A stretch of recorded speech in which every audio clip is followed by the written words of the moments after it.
Hello everyone.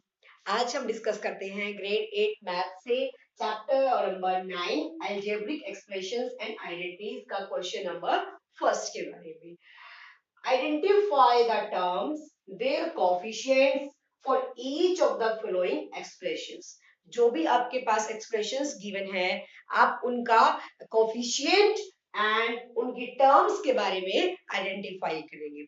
तो expressions मैंने आपको क्या बताया थी, जो भी हमारे पास टर्म्स लिखी होती है वो क्या होंगे, expressions. Expressions are formed from constants and variables. जो एक्सप्रेशंस होते हैं वो कांस्टेंट एंड वेरिएबल से मिलके बने हैं। What are constants? Constants are 1 2 3 4 5 something कुछ भी, and what are variables? A B C D X Y Z something कुछ भी, जो हमारा क्या बन जाएगा, वेरिएबल बन जाएगा। अब क्वेश्चन सोल्व करते हैं। First is 5xyz square minus 3zy। First question is, तो टर्म्स मैंने आपको क्या बताई थी, जो भी हमारा एडिशन में है या सब्ट्रैक्शन में है सेपरेट सेपरेट, वो हमारी क्या बन जाएंगी, टर्म्स। अब मैं आपसे एक क्वेश्चन और पूछती हूँ। इसके अंदर हमने पढ़ा था कि जो टर्म्स होती है मोनोमियल, बाइनोमियल एंड ट्राइनोमियल्स होती है। What are monomials? Single terms are called monomials, double terms are called binomials and three terms are called trinomials। तो इसके अंदर आपकी क्या गिवन है, two terms are called binomial. तो ये जो हमारा एक्सप्रेशन है वो एक बाइनोमियल टर्म है। बाइनोमियल टर्म है तो इसका हमें क्या आइडेंटिफाई करना है, टर्म्स को भी आइडेंटिफाई करना है। सेकेंड थिंग, अगर आपकी फर्स्ट टर्म हमारी इसके अंदर क्या है, 5xyz स्क्वायर, तो जो टर्म्स है इसके अंदर हमारी वो क्या है, टर्म्स हमारी बन जाएंगी 5xyz स्क्वायर कोमा, क्योंकि हम उसको क्या करें, सेपरेट करें। अब जो भी साइन सेकंड टर्म्स के आगे लिखा होगा वो साइन इसके साथ यूज होगा। जो भी साइन आपका, अगर मान लिया मैं इसके आगे भी माइनस लिखती तो हम इस टर्म को minus x Y Z square लिखते, लेकिन हमारा यहाँ कोई भी साइन नहीं है। जब कोई भी साइन नहीं है तो ऑटोमेटिकली वहां पॉजिटिव है, यानी कि प्लस का साइन है।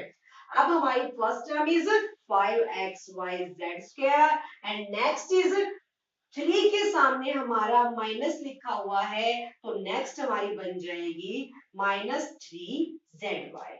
तो नेक्स्ट टर्म इज -3zy बन जाएगी। अंडरस्टूड? अब हमें ये टर्म्स को तो हमने क्या कर लिया, अलग कर लिया। अब नेक्स्ट हमारी बारी आती है कोएफिशिएंट्स। कोएफिशिएंट्स मैंने क्या बताया था, जो वेरिएबल्स के साथ कोई भी नंबर लगा होता है, दीज आर कॉल्ड कोएफिशिएंट्स। अब जो ये हमारी टर्म है, इस टर्म के साथ जो वेरिएबल है वो क्या है, एक्स वाई जेड स्क्वायर, और इसके साथ जो नंबर लगा है वो कौन सा लगा है, 5 लगा है। तो इस टर्म का जो कोफिशिएंट होगा वो हमारा क्या बन जाएगा, 5 बन जाएगा। सबसे पहले हमें टर्म्स को अलग करना है, बीच में जो भी प्लस या माइनस का साइन होता है उसके साथ उन सबको अलग कर दो, उस एक्सप्रेशन को। उसके बाद जो भी इस टर्म के साथ कांस्टेंट नंबर लगा हुआ है, कोई भी नंबर लगा हुआ है, दीज आर कॉल्ड कोफिशिएंट्स। तो इस टर्म का जो कोफिशिएंट होगा वो 5, and coefficient of this term is +3। No, obviously not। जो साइन हमारा इसके साथ लगा होता है वही साइन, मैंने क्या बोला, अगर कोई भी साइन नहीं लगा है तो ऑटोमेटिकली वो प्लस है, लेकिन जब कोई साइन उसका आगे मेंशन हो जाता है तो वो हमारा क्या बन जाएगा, माइनस उसके साथ आ जाएगा। So -3 is the coefficient of -3zy, because variable is zy, the number is -3। तो जो सेकेंड टर्म थी उसका हमारा -3 आ जाएगा, एंड जो फर्स्ट टर्म थी उसका 5 आ जाएगा। अंडरस्टूड? अब बात करते हैं नेक्स्ट पार्ट के बारे में। नेक्स्ट पार्ट में आपका है 1 + x स्क्वायर। हमें क्या करना है, सबसे पहले टर्म्स को आइडेंटिफाई करना है। टर्म्स कितनी यूज की गई है, 1 2 and 3। 3 terms are called trinomials. Trinomials है, इनकी टर्म्स को क्या कर लेते हैं, आइडेंटिफाई यानी कि सेपरेट कर लेते हैं, किस किस से मिलके ये बना है। तो फर्स्ट इज क्या बन जाएगी, 1, and second is x, and third हमारी क्या बन जाएगी, x square. These are terms. ये हमने टर्म्स को क्या कर लिया, अलग कर लिया।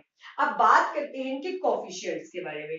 जो 1 होता है ये हमारा 1 है, यानी कि नंबर ही है, इसके साथ कोई वेरिएबल नहीं है, तो कोफिशिएंट ऑफ 1 इज 1, तो इसका तो हमारा क्या बन जाएगा, 1 बन जाएगा। नेक्स्ट हमारा क्या होगा, इसके सामने मेंशन करना है आपको नोटबुक के अंदर कि ये हमारे कोफिशिएंट्स हैं और ये हमारी टर्म्स हैं, ठीक है। अब बात करते हैं एक्स। एक्स के साथ तो कोई नंबर ही नहीं लगा है, तो हम कैसे आइडेंटिफाई करेंगे। जब भी किसी वेरिएबल के साथ कोई भी नंबर नहीं लगा होता तो ऑटोमेटिकली उसके साथ कितना होता है, 1 होता है। अब जैसे हमने आपको बोला कि जो 5 होता है, 5 के फैक्टर क्या होते हैं, हमने क्या बोला, 1 होता है और 5 होता है, क्योंकि जो 1 होता है ऑटोमेटिकली उसके साथ मल्टीप्लाई होते हैं जितने भी नंबर्स होते हैं। तो जिस भी वेरिएबल के सामने या साथ कुछ नहीं लिखा होगा तो ऑटोमेटिकली उसके सामने कितना होता है, 1 होता है। तो x के साथ कुछ भी मेंशन नहीं है तो इसका भी जो कोफिशिएंट है वो कितना हो जाएगा, 1 हो जाएगा। So next term is x square. Next term हमारे पास एक्स स्क्वायर है।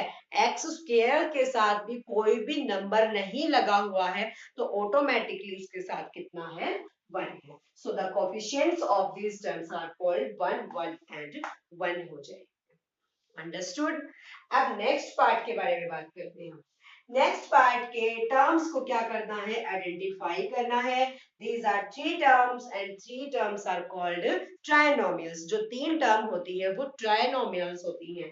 तो 4x स्क्वायर y स्क्वायर एक टर्म तो हमारी ये आ जाती है, इसके आगे कुछ भी साइन नहीं है तो ऑटोमेटिकली ये प्लस है।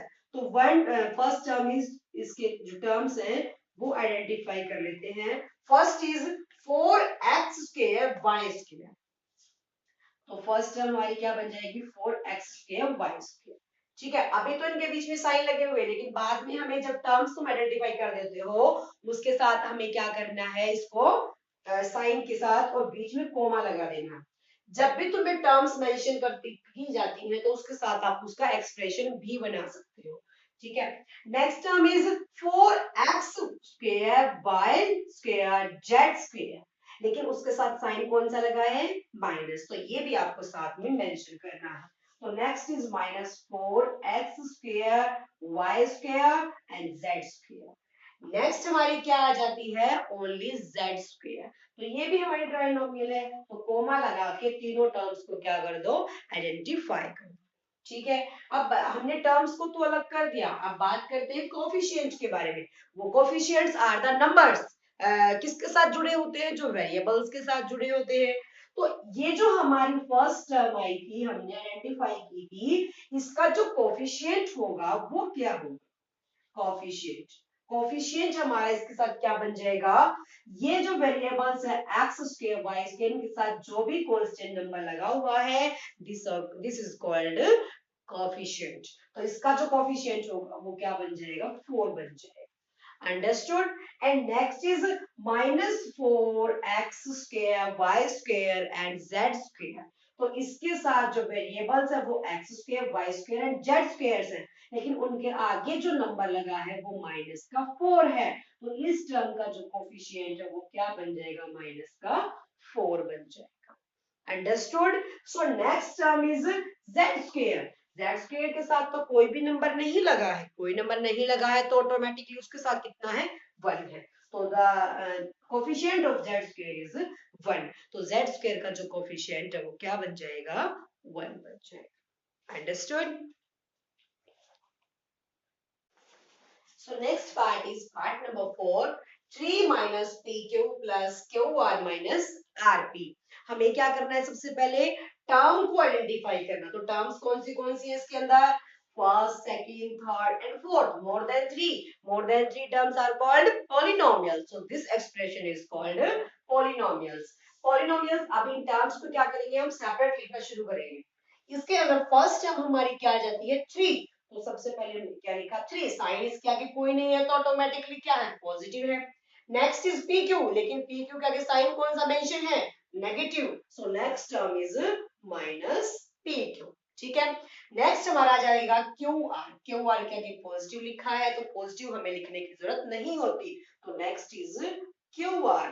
And next is RP. RP के आगे नेगेटिव लिखा हुआ है तो नेक्स्ट टर्म हमारी क्या बन जाएगी, माइनस आरपी। तो इस तरीके से हमने टर्म्स को तो क्या कर लिया, आइडेंटिफाई कर लिया। उसके बाद इनके कोफिशिएंट्स लिखने हैं। कोफिशिएंट्स आर द नंबर, क्या होते हैं, नंबर्स होते हैं जो किसके साथ लगे होते हैं, वेरिएबल्स के साथ।